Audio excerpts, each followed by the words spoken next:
ভারতে বায়ু দূষণে প্রতি বছর গড়ে প্রায় 15 লাখ মানুষের মৃত্যু হয়েছে। বায়ু দূষণজনিত কারণে 2009 সাল থেকে 2019 সাল পর্যন্ত এই 10 বছরে প্রায় 1.5 কোটি মানুষের প্রাণহানি হয়েছে।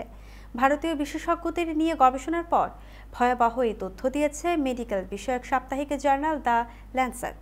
এছাড়া দেশটির 110 কোটি মানুষ মাঝারি থেকে তীব্র বায়ু দূষণের মধ্যে বসবাস করে বলে জানিয়েছে তারা।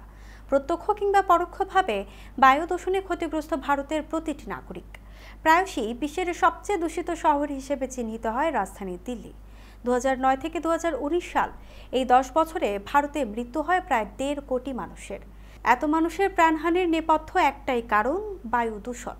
গবেষণার ভিত্তিতে ভয়াবহ এই তথ্য দিল মেডিকেল বিষয়ক সাপ্তাহিক জার্নাল দ্য ল্যান্সেট।